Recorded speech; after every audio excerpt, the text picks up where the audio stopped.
right, this is Thomas LeRoy, founder of the Sect of the Horn God, and I'm sitting here with the Dark Fool. And go ahead and if you get a chance, check out Dark Fool's channel here on YouTube. Now, what was it, 2 years ago, we had done a dialogue. That's right. Where we discussed Satanism. Right. What is a Satanist? There were so many things that we brought up. All the different kinds of Satanism. And apparently, there's been some dialogue as to what is the left-hand path. Is that right, Thomas? Yeah, I mean, yeah, basically just simply put, what is the left-hand path? Now, to the average online angry Satanist, it's just another name for being an asshole. I'm on the left-hand path, I'm the adversary or whatever. No. They completely missed the point.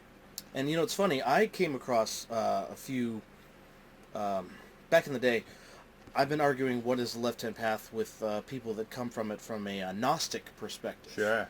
And yeah, we've butt heads before in the Sure. past about that because my go-to book is Lords of the Left-Hand Path by Stephen Flowers. And anybody listening to this, watching this video, I hope you get a chance to check out that book. That is my go-to as far as understanding what the left-hand path is, all the criteria for judging what is left-hand path. That book doesn't even skip a beat. And he spans the full spectrum. Yeah, where it comes from, what it is, origins everything. in the name, so on and so forth, Yeah. or the term, that is. Now, to understand the left-hand path, you have to understand what is a spiritual path, if you will. And to understand what a spiritual path is, you need to understand the objective. And what is that? That's reaching or becoming the divine. That is the left-hand path. Right-hand path is becoming... merging with. Or as Lisa put it, sitting on the lap of the divine. Okay. You know what I mean? Okay. Snuggling up against him, instead of becoming. All right. And what is the divine?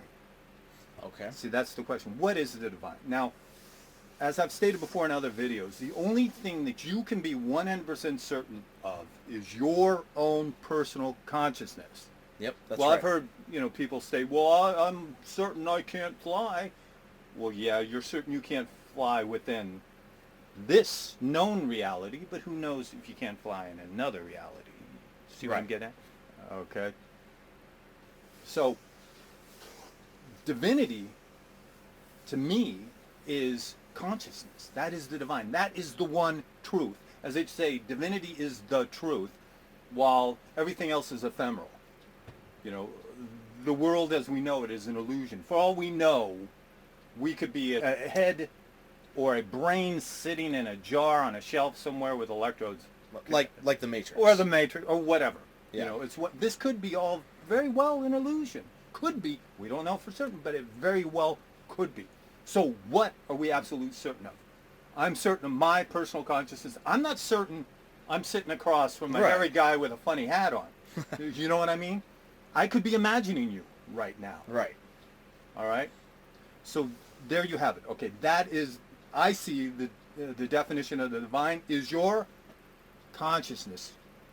Right. Consciousness, subconscious, collective unconscious, your psyche, the whole thing. And a lot of people believe that consciousness comes from a greater consciousness. Right. So that is basically the beginnings of this whole right-hand path, left-hand path.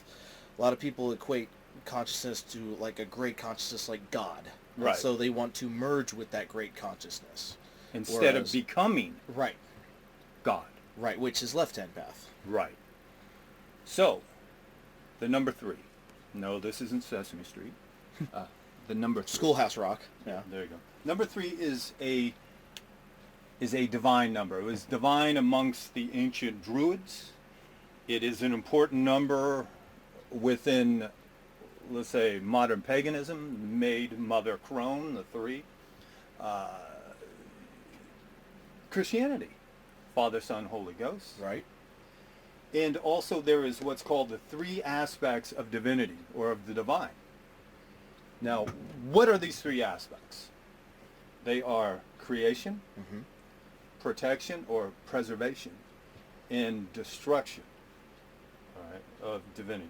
As in, okay, you create an orthodoxy, let's say, or you create a tradition that becomes an orthodoxy, and you want to preserve that orthodoxy, which is the protection aspect. Those two, very much so, have correspond with the right-hand path. Okay, the creation and the preservation, especially preservation, especially preservation. You want to keep that orthodoxy going. The left-hand path is destruction of that orthodoxy. Okay. You know, the antinomian, the heterodoxical. Which is also an aspect of life itself. That's the thing, is that all of these different aspects you're talking about. I mean, a lot of what I've seen in right-hand path practice is they tend to veer away from what you said, the Shiva aspect. You know, a lot of them claiming eternal life, continuance. Right. But I would say that the left-hand path aspects incorporates that into their spiritual practice. Right. It's an example. You're out in a jungle. Your job. Okay. You're on a path. Okay, and then you decide, fuck this path. I'm gonna create my own path. So you start carving your way through the forest. Okay, with a machete. You're cutting down vines and whatever before you. And then finally you reach that goal. Now, if you were on the right-hand path, you would be on a pre-established path. Exactly. And at the end of that path would be sitting the divine. Let's say a big old fat guy sitting on a throne. And then you go and you bow down before that throne. You lived your life as expected. Right. Left-hand path, you are carving your way through that foliage. And when you get to the other end, you sit your ass on that throne. I like that analogy. Okay. Now, going back to the divine. The divine is, like I said, it is the psyche. It is what we know as fact, the only truth we can know, and that is that you are a conscious being. All right. Now, within the Vedic traditions, we have what's called the Trimurti. All right.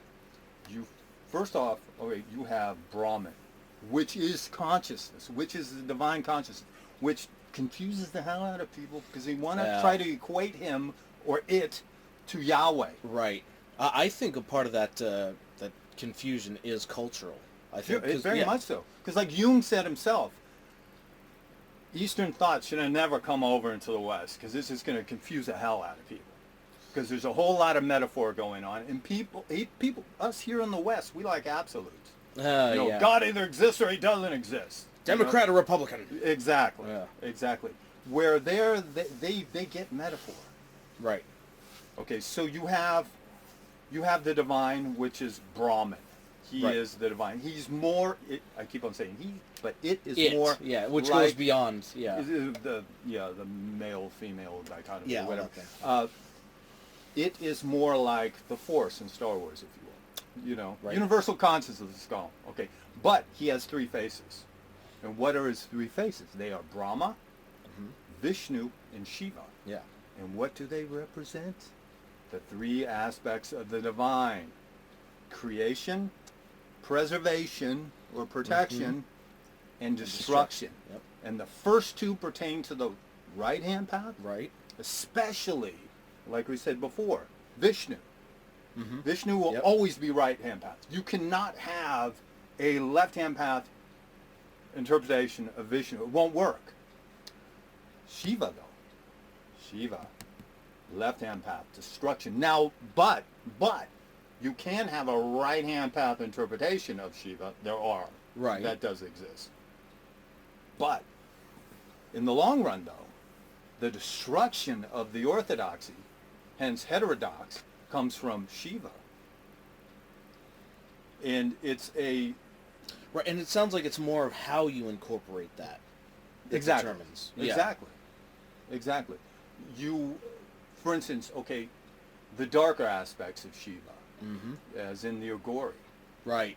Here we go. Has been stated. The Agori so go so far into the darkness that they come out into the light. Right, and see that's going through instead of what I've seen. Well, what I've researched. Let's say I'm not of the Eastern, but Sure. from what I've researched and from some people that I knew that grew up Hindu, they a lot of times with right hand path they push away that we want nothing to do with like Maya, the rules of Maya, which is Right. the earth, which is lust, temptation, the so-called sins and all that. But then you get into the left hand path and the Agori. They go through all that to master that. Right. So that is how their divinity is developed. They find power within it. Right. Within breaking those rules. And Hence the heterodox. Exactly. Now, why would we, who are Westerners and perceive the world from a Western perspective, why would we want to connect ourselves with Eastern tradition? Well, it's to show. Well, it's basically Eastern is very rich. I mean, Yeah. like because of the metaphors, they can convey so many meanings, whereas the West is more literal. They try Exactly. to take things literally. Exactly. Yeah. And it's syncretism, if you will. It's also very Jungian in the respect of the collective unconscious. An example is Jung's story of the young woman who came to him, who said she had a snake in her stomach wrapped around the base of her spine, and she was highly. This woman came from a small village somewhere in Switzerland or whatever. She might have been German, and she was worried about this reoccurring fantasy or dream she was having. What is that? That's the Kundalini. Right. Right. I was Very thinking that much as you the were saying Kundalini. that, but I didn't want to jump to conclusions. And also Wow. that's very close to the connection of life in the Right. Garden of Eden, the Right. serpent, and so on. And there's all I've these, heard that interpretation there's of the all these Garden of connections. Eden. Yeah. It's Kurnanos and Pashupati. Okay. Yeah. The- That's the an deep interesting connection, the horn god of the Celts. Kurnanos in Pashupati, the proto Shiva of the Vedic traditions, and they're very similar. Is this I don't know, ancient hereditary memory? Us all being, all having ancient Indo-European roots. Or part of what Jung described as the collective unconscious, Exactly. which cross-culturally people share. Like, for example, beards represent wisdom, or Right. you know, Exactly. The archetypes and so on yeah, and so exactly, forth. archetypes, exactly. So it's the idea that that the East and the West and the left-hand path are somehow separate. They're not. They're basically the same thing, but there are cultural differences Right, without a huge doubt. There's cultural differences. There's the whole methods can be very I different. think we talked about how in the West all you have to do is put on some like black nail polish and or dress yourself up all dark and goth, and all of a sudden you're left-hand path. Whereas the Agori, it's a lot more. Well, look at India. It's this extreme society. I mean, you gotta go to extremes. You know what I mean? To Right. break beyond certain bounds and so on. We have it easier in the West. Yeah, back in my day, it was I listened to Marilyn Manson. That was left-hand path. No, it takes a little more than that. There, Right. in these. Now there has been some talk. I do need to bring this up. Like I mentioned before, some people look at left-hand path with an agnostic view, Sure. and I do need to emphasize that Gnostic it's a part of Christianity. Gnostic was part of that right-hand path, even though it was trying to bring in some different concepts. Well, it broke away and became it's a left-hand path, or can be a left-hand path aspect of Christianity, just as the Sufis can be a left-hand path aspect of. Or the Yazidis, left-hand path. But Sufis are more. Yeah. They're Muslim, but they're a left-hand path. They can be referred to as a left-hand path. That for me has been the majority of where my confrontations come from is that a lot of people look at it from a Gnostic Christian perspective and see. I remember one person said that Anton LaVey was not left-hand path, to which I hammered him. I'm not Sure. gonna lie, I just went off on him because And why did this? because the ego was supposedly,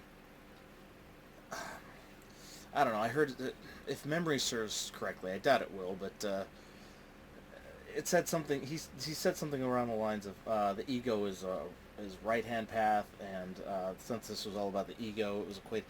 You know what I mean? It's very different. The Gnostic perspective is very different. Okay, so the ego being a part of the, let's call it the ephemeral, as in you're acknowledging that all this that we look around is actually exists, the carnal, the ephemeral, whatever you want to call it, and the ego being Part of that. validating, being a part of that. Yeah. would Okay. then That's mean- possibly. I mean, You're not transcending. You're not transcending the ephemeral. that is a huge possibility. Yes. Yeah, and that with using left-hand path techniques, you can Like I transcend. said, I was coming from one perspective. They were coming from a complete, to me, that one was foreign. So It's interesting. I can see it, but then you get into, to me, you're getting into the faith aspects of it. Right. You're insisting you Right. know it's all illusion. I'm saying it might be all illusion. Right. I don't know for We don't- certain. yeah. I can't be 100% sure that this isn't all, right, we the don't have Matrix. absolute proof. There is Yeah, no absolute proof. Like I said, the only absolute is your consciousness. Mm-hmm. So, what should you do in that respect? And it goes back to individuation. The fusion of the conscious mind with the deeper subconscious, all the way down to collective unconscious, so on and so forth. Becoming one with the greater psyche. And that's the objective of all spiritual paths. Would you agree? Yes, I would. Yep. All right.